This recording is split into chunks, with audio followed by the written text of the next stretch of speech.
এই আন্দোলনের পরে সেই ধরনের আন্দোলন 2016 সালের 24 একটা আন্দোলন করার পরে এমন কোনো নিয়মে পরিস্থিতি করে দেওয়া হয় সময়ে পড়া হয়। মাধ্যমিক পরীক্ষা পাস হওয়ার পরে পরের বারে আবার হাই সেকেন্ডারি সময় নেওয়া হয়। তারপরে আবার বিয়ে করতে গেলে পরের বারে হয় না, তারা সময় থাকে। সময়ের পরিপ্রেক্ষিতে অবস্থার পরিপ্রেক্ষিতে গণতান্ত্রিক পদ্ধতিতে আমার যতদিন আমার সাংবিধানিক অধিকার ভারতীয় চুক্তি মোতাবেক এই অধিকার যতদিন 16 আনা পূর্ণ হয়নি, সময় অন্তর সঠিক সময়ে আমাদের মুভমেন্ট হবে। 2005 আন্দোলন হ্যাঁ, 2005 সালে আমরা আমার আন্দোলন করতে 86 ঘন্টা। এই ধরনের আন্দোলন বর্তমান সময়ে দেখা যাচ্ছে। সেই সময় আন্দোলনের যে করছি আমরা, সেই সময় আমার সংগঠনের যে পরিধি ছিল, সাংগঠনিক যেগুলো ভিত ছিল, সে তুলনায় ওই আন্দোলনটার ফলে আজকে সাংগঠনিক ভিত এতটাই শক্তিশালী হয়েছে। আমরা মনে করি সেই আন্দোলনের একটা ফল। এই ভিত শক্তি হওয়ার কারণে আজকে কী রাজ্য সরকার কী কেন্দ্র সরকার আমার খোঁজ করে, আমার ডরে, আমার শ্রদ্ধা করে, আমার সম্মান করে, আমার গর্ব দিয়ে বসবার চায়। এটা আমার দুইটা আন্দোলনের সুফল বলে মনে করি।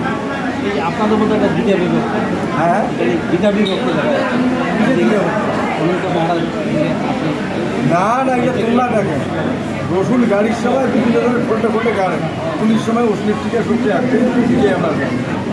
আমরা কোনো আলাদা বা বিভেদ দেখি না, মানসিক আছে যায় নাকি তার ভাবনা, আমার ভাবনা যায়। এই যে ভারতবর্ষের চুক্তি মোতাবেক সেই অ্যাঙ্গেল থেকে আন্দোলন করুন। এখানে আমরা মনে করি আমরা সবাই একে পথের বুঝি। সামনে আপনাদের কী করতে সামনে কী পোকা, আমার যতদিন কুচবিহার রাজ্যের ভারতবর্ষের চুক্তি মোতাবেক সাংবিধানিক অধিকার যেটা সম্পূর্ণ হয় নাই, ততদিন আমার এমন সাংগঠনিক কর্ম এবং আন্দোলন চলবে। 2050 থেকে 2026 আর 2024 এই যে দীর্ঘ পথ, কিন্তু শেষ কবে দেখা দিচ্ছে সফলতা?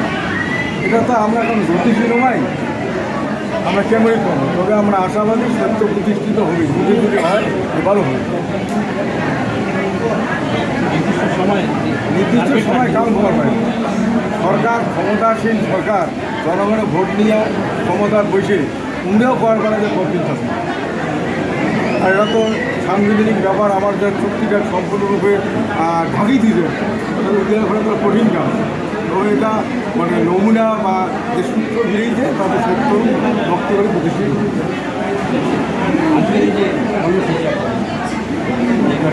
এটা আমার রুটিন ভাবে প্রত্যেক মাসে, প্রত্যেক বছরে বা প্রত্যেক 6 মাসে সাংগঠনিক কর্মীদল নিয়ে বসে আলোচনা, সাংগঠনিক দিক শক্তি করা, এটাই তো। কোথায় অনুষ্ঠিত হলো এই কর্মসূচি? হ্যাঁ, আজকে কোথায় অনুষ্ঠিত হলো এই কর্মসূচি? এটা তো তোমরা কম, এটা বলে প্রায় 2 মিটিং, তারপরে এটা করে মণি ভবন। তোমরা এটা নতুন বলে নয়, আমরা প্রত্যেক বিশেষ অনুষ্ঠানে আমরা এই পাতার পাখিটা কিনি। এটা নিত্য নৈমিত্তিক কর্ম আর কি। যেমন কোনো কারণ চাকরি করে ডিউটির সময় ইউনিফর্ম পরে, কিন্তু বাড়িতে ইউনিফর্ম পরে, এটা আমার বাড়ির ঘরোয়া কর্ম। সাংগঠনিক কর্মী নিয়ে আলোচনা, বিশেষ অনুষ্ঠান, সেই অনুষ্ঠানে আমরা পাবো না। আমাদের যে আমাদের হরিচাঁদ থাকে, হরিচাঁদ ঠাকুর যে জাতির রাজা নেই, সেই জাতির রাজা হয়। আপনাদের মতো রাজা তুমি এটা বুঝলাম না, হরিচাঁদ ঠাকুর রাজা নেই, রাজা বলে দেখি আমাদের হরিচাঁদ ঠাকুর কী বলছে সেটা তো আমার হরিচাঁদের অনুগামী নয়, অনেক কিছু করবেন না। আমরা 55 অনুগামী, আমরা চুক্তির অনুসরণ করি। সেটি কোনো আধ্যাত্মিক কর্মাত্মিক বিষয়টা আছে, তার থেকে মুখ্য হয়েছে আমার চুক্তি মোতাবেক অধিকার প্রতিষ্ঠিত করা।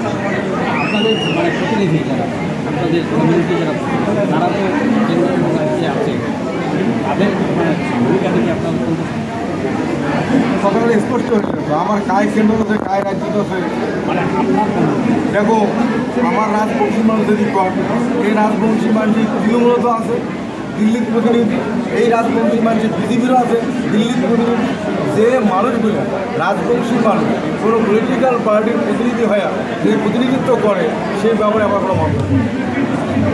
আপনাদের যদি প্রতিনিধি না করতে সে আমরা আমাদের প্রতিনিধি মানে আমার জনগোষ্ঠীর প্রতিনিধি, সে তো দলের হয়ে গেছে।